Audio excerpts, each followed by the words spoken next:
Baik, Assalamualaikum warahmatullahi wabarakatuh. Perkenalkan, nama saya Marsainsa Ibnu Hibban. Pada kesempatan kali ini, saya akan mempresentasikan makalah berjudul Dampak Transformasi Era Digital Terhadap Dinamika Rekrutmen dan Tenaga Kerja.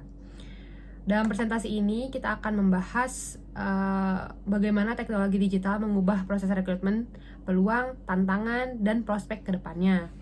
Di sini saya berharap presentasi ini dapat memberikan wawasan baru tentang transformasi digital di dunia kerja. Baik, di sini kita langsung saja masuk ke pendahuluan. Di sini ada latar belakang. Jadi, transformasi digital telah membawa perubahan signifikan dalam dunia ketenagakerjaan.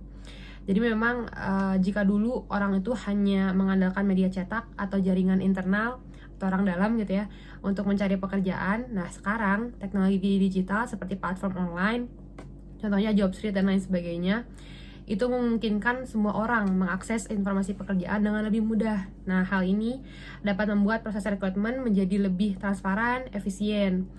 Namun, transformasi ini juga dapat menghadirkan tantangan seperti resistensi terhadap perubahan, keterbatasan anggaran, serta mengancam keamanan data. Gitu. Baik, lanjut ke rumusan masalah. Jadi dari latar belakang tadi ada beberapa pertanyaan yang mendasar dari dibuatnya makalah ini. Yang pertama, bagaimana transformasi digital mempengaruhi proses rekrutmen dan dinamika kerja. Yang kedua, apa saja sih tantangan yang muncul dari penerapan teknologi digital di tempat kerja. Yang ketiga, peluang apa yang dihadirkan transformasi digital bagi para pencari kerja dan pemberi kerja. Yang selanjutnya di sini tujuan ya. Dari rumusan tadi, maka makalah ini bertujuan untuk menjawab pertanyaan-pertanyaan dari rumusan masalah tadi. Jadi ada 3 tujuan utama, yaitu yang pertama, menganalisis dampak transformasi digital terhadap proses rekrutmen dan dinamika tenaga kerja. Yang kedua, mengidentifikasi tantangan yang dihadapi dalam penerapan transformasi digital di dunia kerja. Lalu yang ketiga, mengeksplorasi prospek dan peluang penerapan transformasi digital dalam rekrutmen dan manajemen tenaga kerja.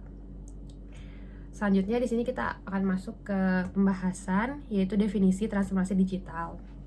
Jadi, transformasi digital ini adalah sebuah proses integrasi teknologi ke dalam berbagai aspek bisnis dan operasional dengan tujuan untuk meningkatkan efisiensi dan memberikan nilai tambah bagi para pengguna. Nah, di dunia kerja, transformasi ini berarti mengadopsi teknologi untuk mendukung proses rekrutmen, manajemen tenaga kerja, dan pengambilan keputusan berbasis data. Seperti itu sekilas mengenai definisi transformasi digital. Selanjutnya, di sini kita masuk ke digitalisasi dan pengaruhnya terhadap proses rekrutmen dan tenaga kerjaan.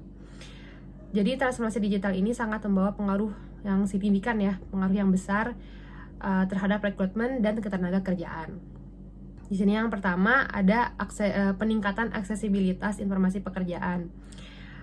Ini kita bisa mendapatkan pekerjaan atau informasi mengenai pekerjaan menjadi lebih mudah melalui platform seperti LinkedIn, Jobstreet, Glassdoor, dan lain sebagainya. Selanjutnya juga otomasi proses rekrutmen tuh menjadi lebih mudah juga untuk yang rekrut ya, karena memanfaatkan teknologi applicant tracking system atau ATS. Jadi ini tuh bisa mengotomasi proses seleksi kandidat sesuai dengan rekrutmen yang berlaku. Sehingga kalau misalnya memang tidak sesuai dengan rekrutmen, akan otomatis di decline gitu. Makanya kita sebagai para pencari kerja perlu membuat CV yang ATS friendly ya kalau sekarang bahasanya.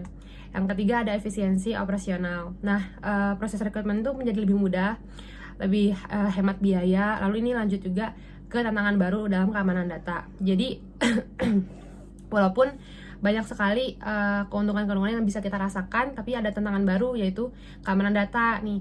Takutnya tiba-tiba nanti ada kebocoran data, misalnya kita sudah ngupload KTP dan lain sebagainya, tapi tiba-tiba ada bocor data, itu kan sangat merugikan kita gitu ya. Sehingga ini tuh kebocoran data itu dapat merusak reputasi perusahaan dan kepercayaan kandidat gitu.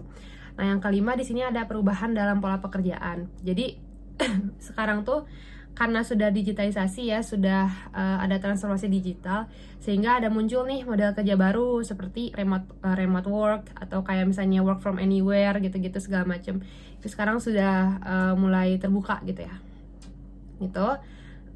Namun sebenarnya ini tuh tantangannya ada ancaman keamanan ya, yang tadi di poin 4. Lalu yang selanjutnya ada kebutuhan literasi digital yang lebih tinggi gitu.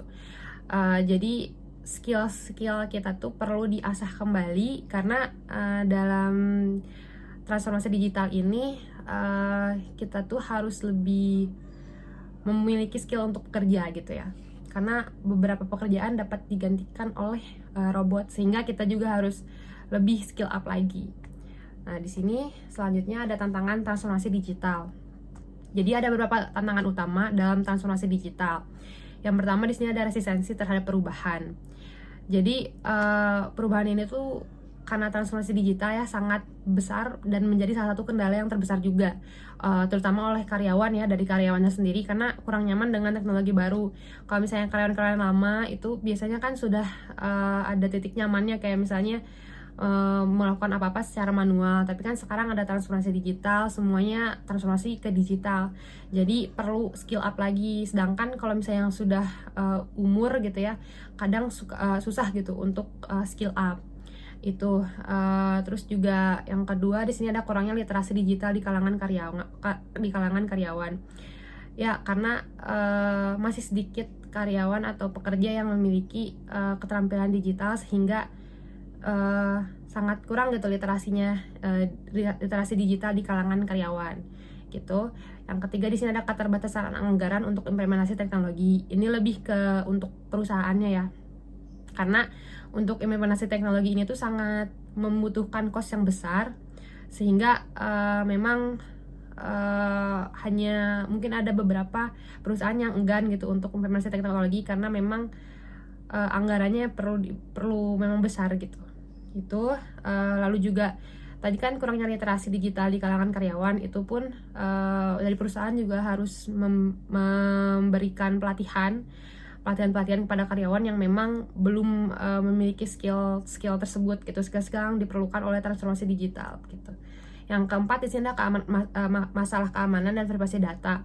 Jadi ini seperti yang tadi sebelumnya dijelaskan, memang menjadi suatu permasalahan yang besar juga ya, karena memerlukan investasi tambahan dan ya untuk mitigasinya, untuk menghindarinya gitu. Jadi perlu lebih secure lagi, dan itu juga kan costnya agak tinggi juga kayak gitu. Selanjutnya di sini ada prospek penerapan transformasi digital. Jadi meskipun tadi ya banyak banget tantangan transformasi digital, tapi tetap aja di sini tuh transformasi digital menawarkan beberapa prospek besar. Yang pertama di sini ada meningkatkan produktivitas kerja.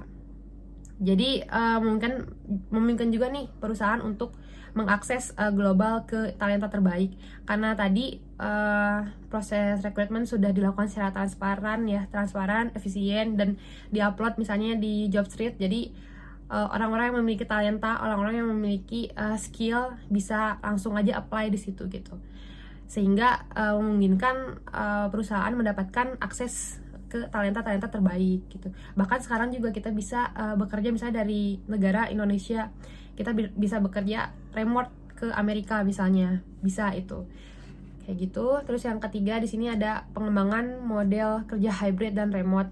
Ini betul karena sekarang karena memang sudah digital semuanya, jadi bisa dilakukan secara anywhere gitu, bisa hybrid, bisa remote gitu. Kalau dulu kan kalau misalnya kerja memang harus ke kantor, gak bisa ada remote gitu. Kalau sekarang udah lebih terbuka, udah bisa remote. Yang keempat di sini ada mendorong inovasi berkelanjutan dan pengambilan keputusan berbasis data. Ya, jadi karena sebuah data sudah bisa diproses secara digital gitu ya, dan dianalisis, sehingga kita bisa langsung dapat kesimpulan, dan di situ juga sangat mempengaruhi terutama manajer dalam level di perusahaan untuk mengambil keputusan seperti itu. Lanjut di sini ada contoh penerapan transformasi digital dalam bisnis. Di sini tuh salah satu contohnya adalah ATS atau Applicant Tracking System. Nah, di situ adalah perangkat lunak yang dirancang untuk membantu perusahaan mengelola proses rekrutmen secara efisien. Jadi ATS ini tuh memungkinkan perusahaan untuk pertama di sini menyaring kandidat secara otomatis. Jadi yang seharusnya itu dilakukan secara manual ya, manual satu-satu dicek apakah dia memenuhi requirement atau tidak. Tapi sekarang bisa dilakukan oleh teknologi yang bernama ATS gitu. Yang kedua di sini peningkatan efisiensi proses rekrutmen karena proses yang tadinya manual bisa diotomasi sehingga di sini meningkatlah efisiensinya, bisa lebih cepat gitu. Yang ketiga di sini ada pengelolaan data kandidat yang terpusat karena hanya di satu database misalnya gitu. Yang keempat di sini ada peningkatan pengalaman kandidat. Yang kelima ada penyediaan analitik dan wawasan rekrutmen, dan yang keenam ada integrasi dengan teknologi lain. Ini maksudnya adalah integrasi dengan teknologi lain tuh wawancara misalnya bisa dilakukan secara online dengan bantuan teknologi lain seperti Zoom, Microsoft Teams atau Gmeet gitu. Itu. Jadi seharusnya misalnya untuk wawancara kita harus ke kantor gitu ya untuk wawancara, tapi sekarang sudah bisa dilakukan secara online.